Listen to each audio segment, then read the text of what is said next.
Yo, what up? This is Jackson from FashionMoves4.com. Today we're here with my boy Asaf. We're going to talk some Fashion Week trends, some recaps and stuff like that. Asaf, you going to go ahead and introduce yourself, tell them what you do. Cool. My name is Asaf Rotman. I'm a fashion writer, journalist, I suppose, based in Brooklyn. I work for Grailed, Out Magazine, ID, a couple other publications and spots, and let's get into it. Let's do it. Okay, so the first topic we're going to go over is Raph Simmons' first show in New York. How do you feel about the new show, new season Raph showing in New York? Well, first and foremost, I think New York Fashion Week Men's needs to step their shit up. But I think this was a really cool step in the right direction. With Raph recently, I think we saw the Twin Peaks collection. We saw the vintage where it was digging into their mom's and dad's closet and found the old college sweaters, and I think this was we kind of continued to build on that. Right. So we saw those oversized I Live in New York sweaters, and I think I kind of expected an ode to New York, and that's what it really felt like, which I appreciated. Again, I didn't see anything revelatory that was like amazed me. I was like, made me think of like this is an iconic Raph piece. I didn't really see any of that. You didn't see any of the grails really in there, but you saw some good stuff out of it. I think I saw things that are gonna be a lot of things you can jump onto, whether it's like the cinched trenches and top coats. I really like that. And that's something you can do at home really easily with a belt, some styling cues. I think I saw wider pants, which I'm always a fan of. Yeah, because we're gonna get into that later. I don't need to see your man thighs. Yeah, wear some baggy pants. Yeah, I think it was really dope to see like Raph kind of like embrace New York, and like you said, like New York Fashion Week needed this. Like it's so weak. Like we have some decent shows, like the biggest shows are like Robert Geller and John Elliott, but like we don't have anyone on that like main stage that like everyone can recognize and stuff like that. So like I think it was dope that like Raph showed his collection here since he moved here. So like let's get on to like why Raph moved here. He got hired at CK and he just showed his collection. I kind of saw it going in this direction. I saw the campaign. I don't know if you watched. Yeah, I saw some of the stuff in Times Square. Prince photos. Yeah. Warhol. So it was a lot of pop art, a lot of American modern artists. Sterling Ruby, who he always works with. Right. And so I saw that a lot of that bold color that we got in pop art and modern art really came through. There's scarlets, like cherry colors, like corals, a lot of like periwinkle blues, a lot of colors like that, which I thought was really interesting, especially coming from someone like Raph. Right. But, and I think you mentioned this, a lot of the you got a very Jill Sander vibe. Yeah, I like just seeing like his work at like Jill with like the lighter colors and like some of like the shapes, like it looks very like reminiscent of like his stuff with like Sterling, even like just the patterns, like the little patterns on the side, and then like some of just the color works. I like really think like Jill Sander mixed with like some of the Sterling Ruby stuff, and even like his furniture too. I just see like that kind of like construction with the garments. I think it's really dope. You mentioned too the some of the like the layering with like the lab coats, like the plastic, and like you said, it was like a couch. Explain that kind of like your thought on that. Alright, so there's if you guys look through the photos, which we'll post obviously on the site, there are a couple of looks where there is what looks like a polyester covering or a nylon covering over the coats, and it looks to me almost, because this is Raph's take on what America means, what America can be, what America should be, and I think something that's very iconic of middle class America is your grandma who has the polyester covering on her couch. And I think especially with the patterns that he used, it felt like that is kind of what he was referencing. And I think what that means is the person is the prim, clean, neat person who never removes the couch covering because they want it to stay permanent forever, but that also leaves a certain effect, and it affects the way you see the fabric with a certain iridescence. And I thought that was a really interesting take on America from an outsider's perspective. So our next topic is Maxfield's. Basically, it is a pop-up shops with pretty much everyone that's popping right now. They did one with Off-White recently that you went to, which you can tell us about. They're doing one with Venomon now, and then they're doing one with Daft Punk as well. So first I want to ask you, like, how was that experience going to the Off-White one? I mean, so it was cool. So basically Maxfield is, for those who don't know, it is is a boutique retailer based in Los Angeles. They have 2 locations, one on Melrose and one in Malibu. They deal with very high-end brands. In terms of women, they're doing Chanel, Azzy and Alaya. In terms of men's, they're doing, Off-White and Fonz, some Julius, Rick Owens, Amiri, everything. Nick Fouquet sells hats there. Dope hats. Shouts out Nick. And yeah, so they have a space across the street, which used to be the Chrome Hearts store, because Maxfield, the owner, John Maxfield, has a stake in Chrome Hearts. Yeah, and it became what they call the temporary space. And the first pop-up, there's a string of pop-ups they're doing because Chrome Hearts moved around the corner. Chrome Hearts store's crazy, by the way. Okay, I'll have to check it out. I gotta go to LA. Incredible. For those in LA, go to Chrome Hearts store. Shouts out Chrome Hearts. Yeah, so that's across the street. They have something called the temporary space.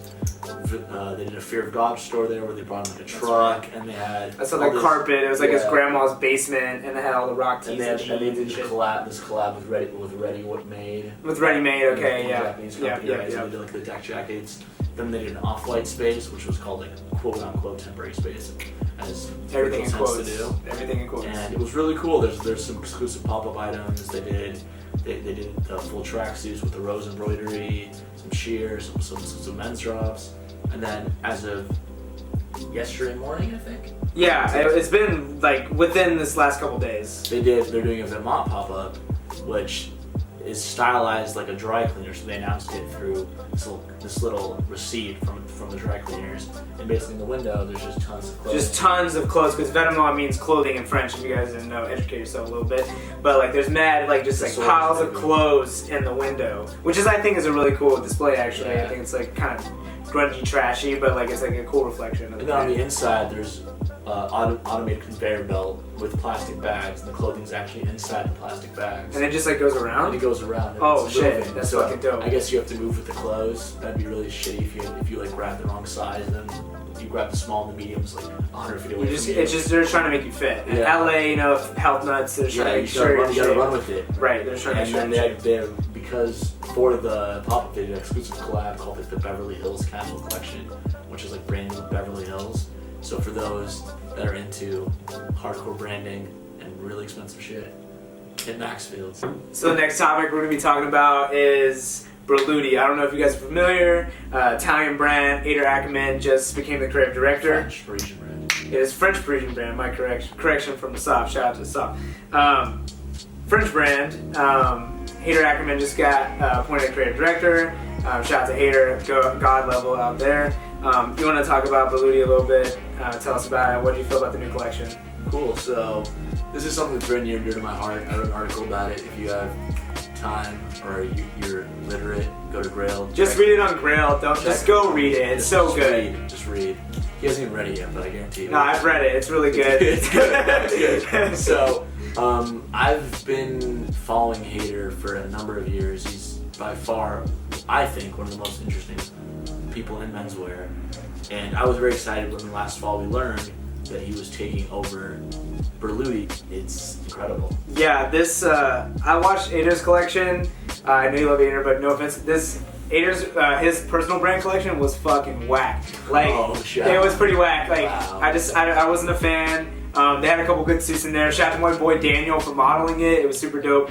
But I just didn't really like Ader's mainline stuff, but then totally changed my mind. I like softened up. This collection with Berluti was fucking godlike. Shout out to Ader for crushing it. It's crazy. Some of the overcoats were fantastic. The fucking shoes are to die for. Insanely well shaped, tailored, amazing. You said alligator skin. Yeah, he has this pointed Western boot, an alligator boot. It's got to be like 7,000+ easy. It's insane. So you can sell your car to buy those boots if you're really down. Yeah, absolutely. Or if you have serious paper, you can just buy them. Just buy them. If you're a big baller, just buy those boots. But I was really impressed with the collection. Really good, just like jackets. Really good tailoring. I was really impressed with like the pants, like the way they hit with the boots. It was just fucking great. I think the pleat, how he did the 3 pleats, so it was 1 down the center, 2 down the sides, so it could. Yeah. That was really interesting. The model with the lit cigarette on the runway. The styling of it was so good. Just so casual and just like dope ass casual, like kind of baggy tailored suit. Amazing. I think I kind of want to wear a suit now. Yeah, I think we should totally get into suits. Suit wave is coming. Yeah. I'm talking about translator, but suit wave is coming. No, but I think what we saw from Berluti, I think you made a very, very astute observation. You said it's Burberry porcelain, but on steroids, and I think that's very accurate. Right. I think what Burberry Porcelain was, but well, as Burberry folded everything into one now, Everything into one. there's no longer divisions of Burberry, but Porcelain was very militaristic, very a lot of like 50s motorcycle Harley leather references. A lot of the military regalia, and I think the overcoats we saw with the fur felt very Porcelain. The A1 style leathers with the fur collar. Yeah. Like very much Porcelain. I'm like really excited about that. I don't know if you guys know, but Burberry Porcelain is like some of the highest quality clothing that has ever been produced, and within the last at least 10 years at least. For sure. So to see that kind of fold and like not be a thing anymore is pretty sad for a nice like clothing consumer.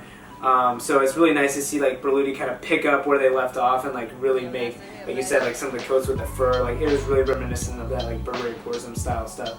So I mean the quality is there, Ader's killing it, and I just think it's going to be one of the best brands of 2017 for sure. Absolutely, I think that for those who can afford it, and this is we're talking about for all of you trust fund baby playboys out there whose net worth is 100 million plus. This is the only place you should shop. Yeah. I think. Yeah. Drop your Saint Laurent. Eddie's gone. Buy Berluti. Buy Berluti. All right. So our last topic is going to be trends. So this season we saw a lot of trends on the runway that we've continued to see and we've seen manifest. The first one I want to talk about is the crossbody bag. What are your opinions on the crossbody bag this season? I think it's dope. It's like a fanny pack back for your chest. It's fire. I'm all for not putting things in your pockets. It's kind of hard to reach sometimes. Whenever I put my phone in my pocket and I drop that shit, if you put your phone in a crossbody bag, it's easy to get to. And on top of that, you're less likely to walk with your phone out in front of your face, which is an epidemic in New York City. It is. So if you're putting your phone away in a zipper, I'm all for it, man. I'm all for it. I think Supreme has some dope crossbodies with Louis Vuitton. I think A Cold Wall has some super dope crossbodies as well. It seems like every brand's kind of like making some iteration of a crossbody. The OG was by 11. OG was by 11, smell proof. Yeah, so that's going to be very apparent when it starts getting a little warmer. You can't wear your dope jacket, so I got to accessorize now. Yeah. So the crossbody bag is going to come into play. We saw Raph do some crossbodies with his CK stuff. Yeah, it's just it was like hooked onto the little jacket. it was just attached, which was cool, a little different. So I think those are going to be trending still into the summer and warmer seasons. So it would be kind of cool. I think I need to get one. I'm just not sure which one yet. I don't want to be too on trend, but I want to get one because I think it's really cool. And like Gucci. Vintage Gucci. That might be the wave. Gucci bucket hats. Gucci bucket hats. So the next thing you talked about earlier, flowy pants are fucking in, and I'm about it. Tell me what you think about the flowy pants stuff. Okay, I'm a big proponent of the baggy pant wave. I don't need to see your man thighs all summer long. The wider the better for me. If they're viscose or, linen, a chino, linen, whatever, make them wide as possible. Yeah, man, I mean. I know I'm wearing black skinny jeans at the moment, but I'm so about flowy pants. I think it's good to try something new and go out of your comfort zone a little bit, and like spring and summer are like the perfect times to kind of like embrace like flowy pants. You gotta be like a little cooler, and like to be honest, not a lot of people like to wear shorts, so like a flowy baggy like linen pant or viscose pant is like the perfect alternative to that with like a nice low top sneaker, Vans, Margielas, anything like that. Those are gonna be super dope, and I can't wait to see like how these kind of trends kind of like correlate into like the streets. Thank you guys. I hope you enjoyed what some of the stuff me and Asaf talked about. We talked about trends, we talked about rumors, we talked about Fashion Week recaps. So thank you guys so much. Follow us on Instagram at Fashion Moves Forward, and follow Asaf at Asaf Rotman. I'll put a link in the bio. So thank you guys so much for watching. Peace. We'll catch you soon.